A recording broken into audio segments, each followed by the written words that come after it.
Welcome back to another video on Field of Play TV. Match reaction settings.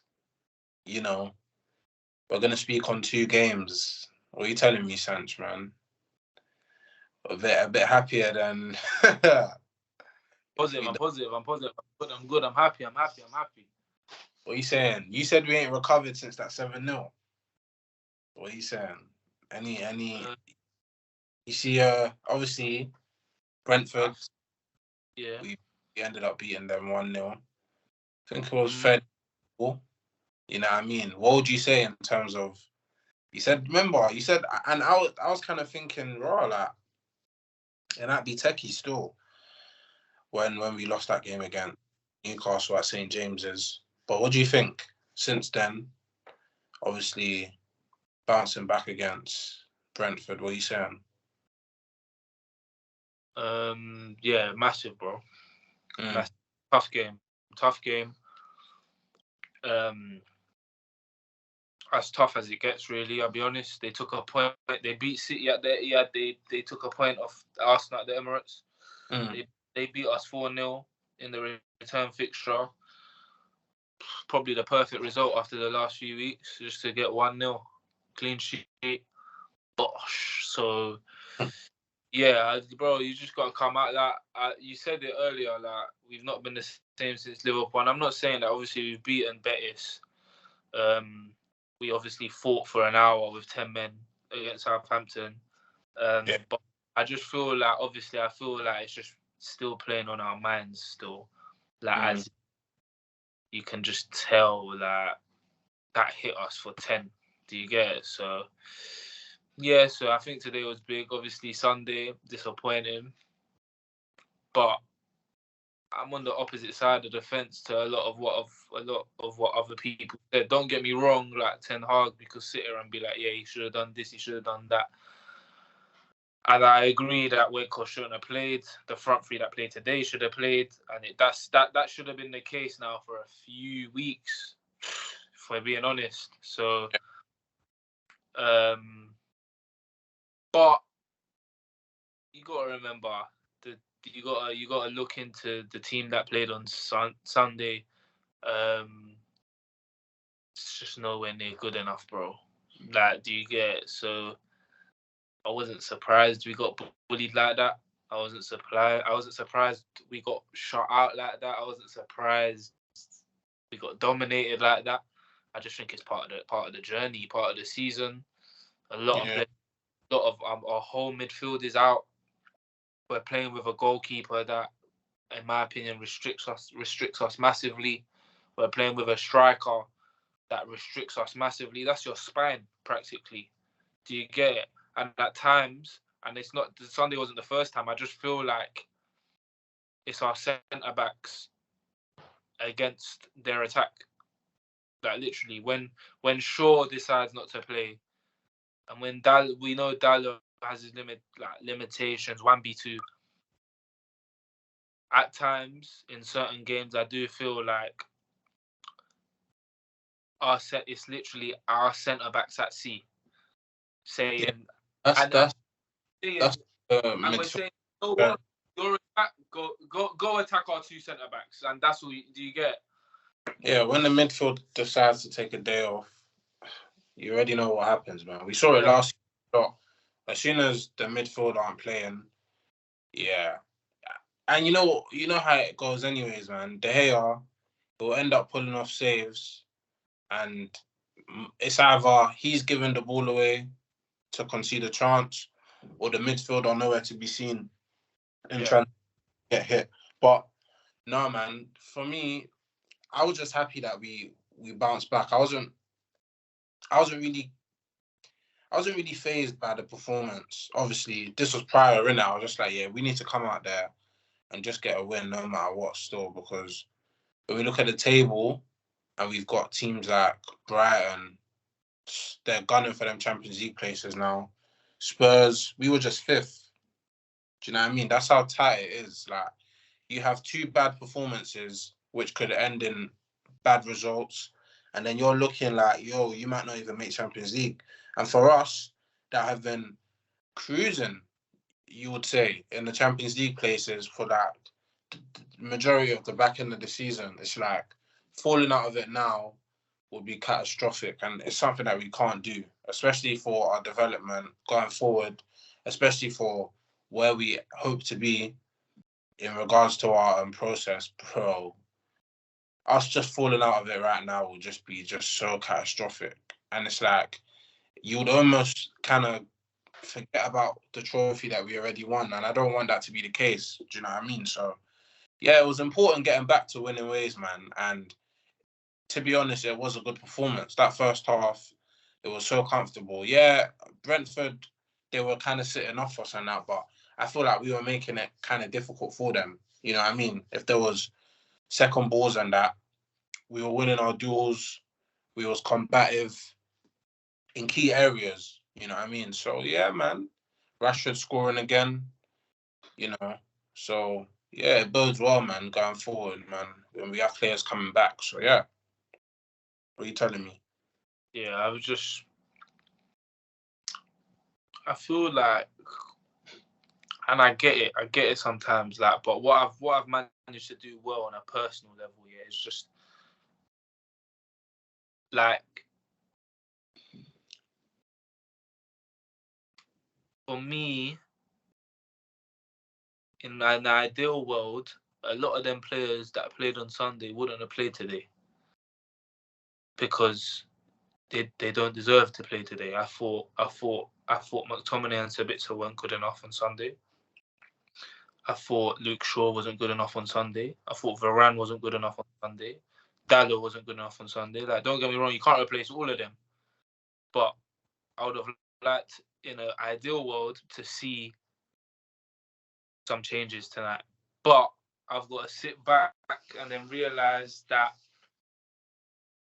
we ain't got the we ain't got the minerals, we ain't got the tools to go, okay, your 2 centre mids will play poorly on the weekend. Here's another 2 centre mids. It's gonna be Fred. Do you get it? And then when you can't play Dallo, you're gonna play a guy that's just been ill for the week. So I'm glad he made the decision to drop Weghorst. If there was one change that we could have made, it was that one, and he done it.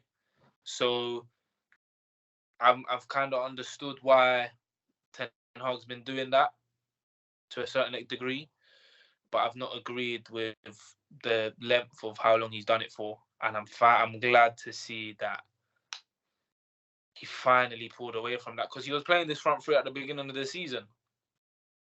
Like he was playing, and it was a success. Not a success, but bro. We beat Arsenal with it. We beat Liverpool with it. We beat a few. We went away from home and won a few games with it. So I was thinking, what's going on? When Sancho was back, I was like, bro, Rashford up top, Sancho and Anthony out wide. I thought, yeah. So that's to be honest with you, and obviously Martial coming on again.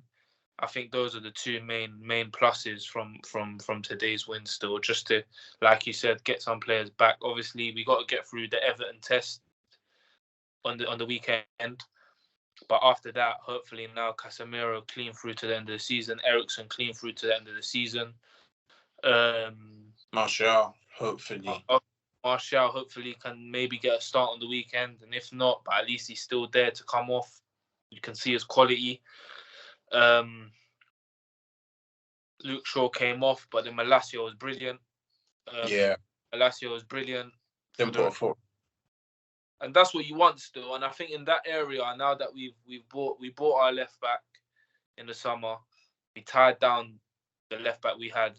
I think that is definitely one area where we're completely covered. And with Shaw came off, and I was like, all right, no problem. We got my man in it. So, and he came on putting a brilliant shift.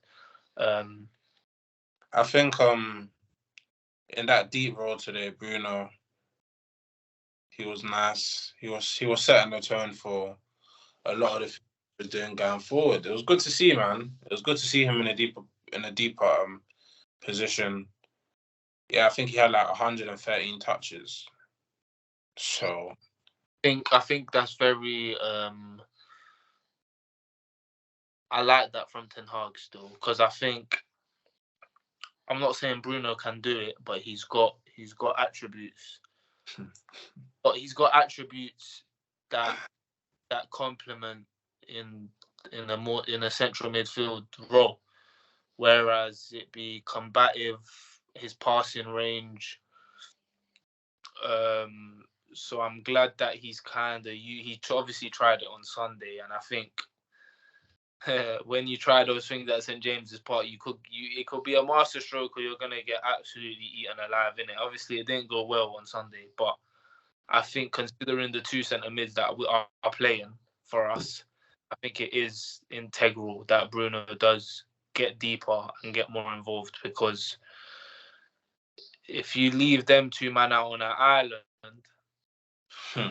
you could get dominated on the ball. You couldn't do you get it? So, and I saw an improvement in McTominay's game today, and obviously Sabitzer.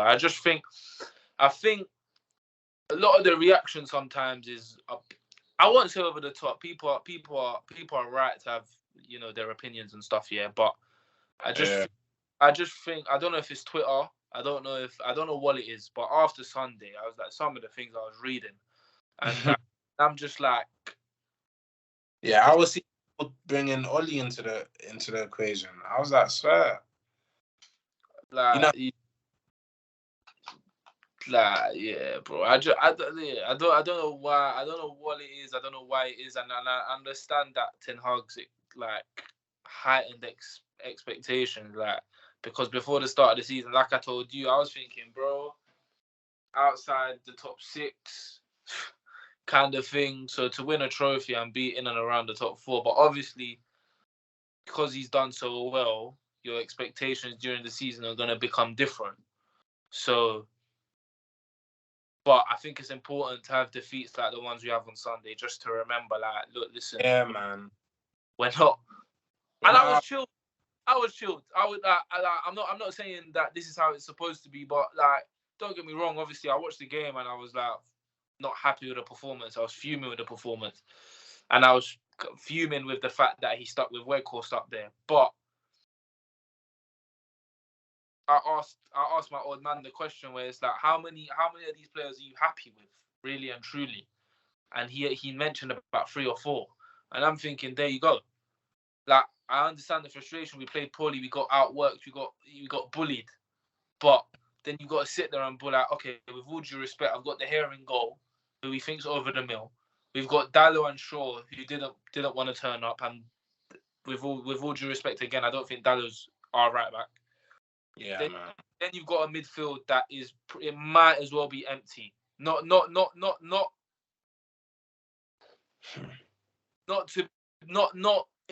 in terms of their attribute. It's just, I think, attributes wise, they can't be two sitters. Off the ball as well, it's just bro. And obviously, because of that, you get Bruno coming in to help, but we're at St James's Park. These things can't run sometimes. And then you've got a striker who's on loan from Burnley up top for us. So sometimes you've got to just put things into perspective. And I understand that, yeah, Ten Hag chose him. I get that. But even if he didn't play, we would have still had no midfield. We would have still had a keeper who we think is nowhere near good enough. We would have still had a right back who we think is nowhere near good enough. And there's going to be days like Sunday where you're just it was just poor. And it is because at times we're just not good enough. We're just not good enough. We're just not there yet. Do you get it? So I was just yeah, cool. We'll see after Brentford. We'll see after Everton. The next 3 games are winnable. And after this weekend, we've got our guys back. So hallelujah, innit? So I'm not calm about the situation. I'd rather the top 4 be more comfortable, but I think we are where we're roughly supposed to be, if I'm being honest. So what are you saying going forward? How's the end to the season looking in regards to this game, man? Was massive for us to bounce back. Everton, obviously our next game. What are you expecting for that? I'll be like more of the same if I'm honest, bro. Yeah, they're gonna play. To be honest, I thought Brighton would get after us more. In terms of their press, but I believe Everton, they're gonna sit back as well. It'll be up to us to break them down. I feel like we'll have majority of the possession. I think, yeah, man, we should be looking to be getting some goals as well, man. Do you know what I mean?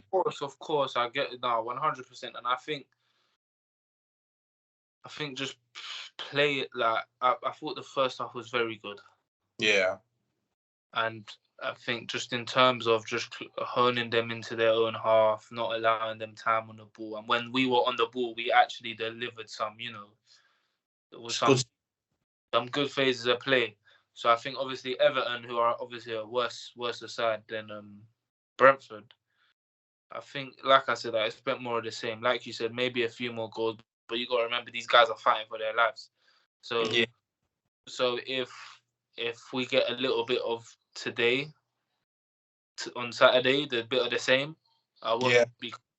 I think we're at the stage of the season where you just got to get it over the line still. 100%. That's why I was talking about performance. I was like, bro, like really and truly, yeah. I did not care about the performance. Like, obviously, it's back end of the season. You want good performances, but I was just saying to myself, bro, we just need to win. Like, honestly, bro, we cannot be in a dog. Imagine the last 2-3 games of the season, and we're in a dogfight, bro. Like, anything can happen, and we're out. That's dead. That is not it. Still, I'm not hearing that.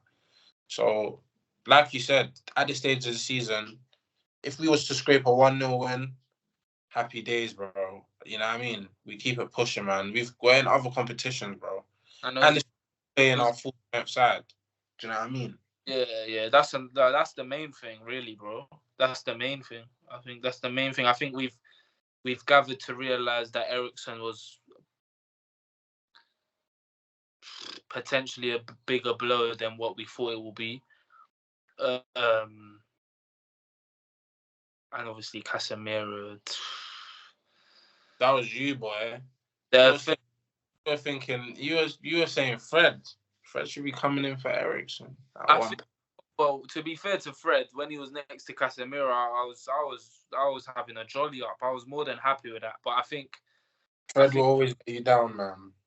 That's one quarter of it, and then the other quarter is once you lose Casemiro, for me, Fred becomes a non-runner, in my opinion. So, yeah. Obviously, we've seen McTominay and Eriksen somewhat this season, and we've got some big wins with them. So you're like, okay, you could cook that, but we didn't even have Eriksen. Do you get it? So, yeah, I just think the suspension from Casemiro mainly has just, but that touch wood, everything steady. Everything steady next week, from next week onwards, innit? And then yeah, like bro, after Newcastle, it was Brentford at home, Everton at home, and Forest away. So let's do this, man. Ideally, and them Brighton and Spurs have tough run-ins. Tough run-ins. So game in hand on Spurs. Bro, really and truly we should be coasting into this. Bro, but you know how it goes, man. But it could be 6 points if we win our game in hand. As I'm saying, what are you saying though? Before we wrap up, what are you saying for predictions for Everton, man? What are you saying? 2-0 United. Yeah, that's what I'm going for as well. So let's do this, man. I think if we get that win there, and then we have Forest on the horizon, we can then start to just, relax. We won't be seeing people bringing out the Oli versus Ten Hag graphs and saying, are we in danger of finishing on our worst? Bro, come on, man. Anyways, listen. You know how it is, man, with all these overreactions. But that's our match reaction for the games against Newcastle at St. James's Park. and obviously Brentford at Old Trafford, where we won 1-0. So yeah, man. That's another video on Field of Play TV. Just breaking it down, man. You know, the games that we saw and our thoughts on what's to come in this back end of the season. Make sure you like, comment, subscribe. You know how it is, man. Tell us your thoughts on what we spoke about.